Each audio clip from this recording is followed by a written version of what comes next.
This is a second video in my series on removing a LS type engine from a 2001 Chevrolet Tahoe.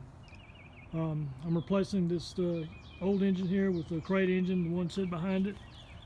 And I just got it out this afternoon. I started on it last Saturday. It is now Thursday afternoon. And due to rain and other issues, I had to stop and start, but finally got it out.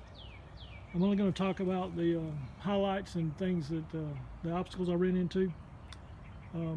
I'll start with, as you can see, the exhaust manifolds have already been removed. I took the exhaust manifolds and the ignition coil packs off so I'd have easier access to the bolts. These bolts back here, the bolts down here that were holding the transmission onto the engine. I just found it a lot easier to get my hand back there with the exhaust manifolds out of the way. I thought the exhaust manifolds would be difficult to take loose, but they weren't, so they came off from the bottom pretty easily, and then I just unbolted them from the side of the block and pulled them out. And then I removed the ignition modules, or ignition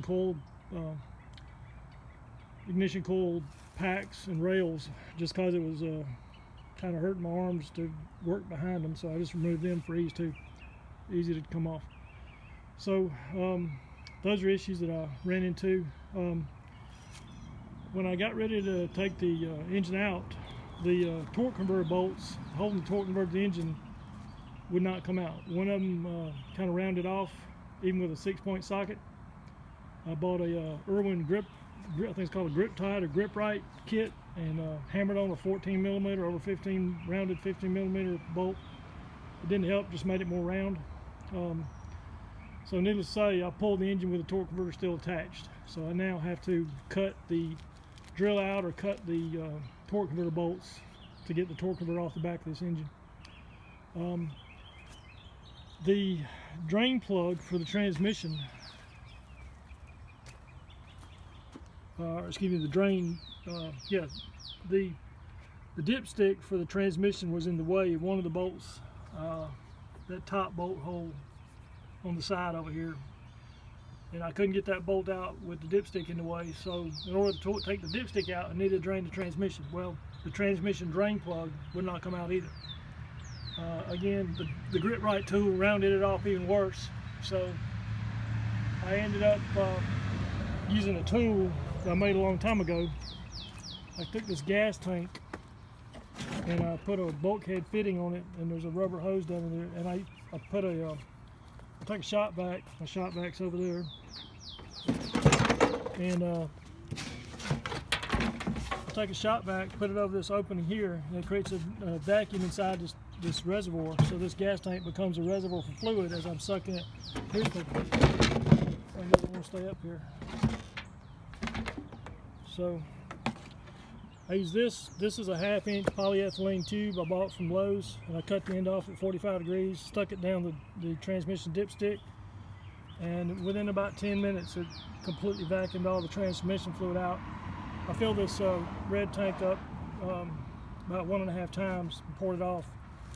Got the transmission fluid out, and then I pulled the dipstick out of the transmission, and that allowed me to get to all the bolts that were holding this transmission in, or excuse me, holding the engine in.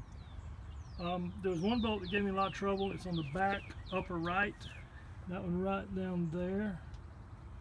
As a matter of fact, the bolt's still in the hole. It's in some kind of bracket back there. That took forever to loosen. I had to use a ratcheting box end wrench, gear wrench, and take it off a couple of clicks at a time, and it took about 10-20 minutes to get that one out. The rest of them I got access to from the bottom, or I reached over the back of the engine from inside.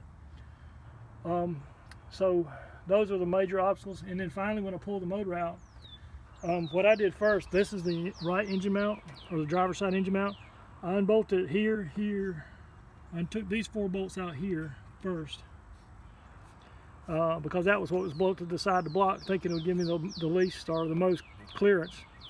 But what it ended up doing, the edges of this mount here and here kind of kept catching on the side of the block, the ribs and everything. So I ended up, while the engine was kind of hanging on the chain, I ended up taking this mount out took it off from down there and down there, took it off the frame, and that really cleared up a lot of space. Matter of fact, when I got those mounts out, the engine just kind of slid away from the transmission and was hanging there. So that was something I should have done a long time ago, but in hindsight, I didn't realize that.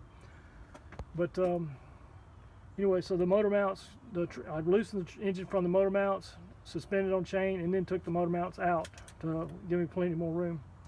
The oil pan, the bottom oil pan was catching on that cross member right there, and I had to raise it up a little bit. So naturally I had to jack the transmission up a little bit too. So all in all, it was kind of tough to get this thing out with all these issues in the way. Mainly the big issue was the torque converter bolts wouldn't loosen. So my next step is to drill out or cut the torque converter bolts so that I can get the torque converter off and put it back on the transmission. And then I'll proceed to move other parts from this engine, move parts from this old engine over to the crate engine. I know I'm going to have to take the flex plate, the flex plate, which is that right there, take it off and put it on the new engine. And also this front harmonic balancer is going to have to be pulled off and put on the new engine. And also these valve covers, this cover here and that cover there, have got to go on the new engine. And once they're on, I think the new engine will pretty much ready to drop into the car. Yeah, it's already got a valley cover there, so I don't have to put that on. I think that's some kind of, yeah, that's the oil. That's the oil cavity there. So I'll be putting, moving that. That's the cam position sensor. I'll be moving that, and be moving this device over to the new engine, and then I'll be dropping it in. This bracket here is, I guess, a factory lifting bracket. I didn't use it. It doesn't have a hole in it, so I don't know what really good it does. So that puppy's going. I'm taking it off, and it's going out. It's going for good. So anyway, that's it. And the next video, hopefully I'll do a video when I have the new engine prep right before it goes back in the car. So all in all, it's not that hard, but not that easy either. Thanks for watching.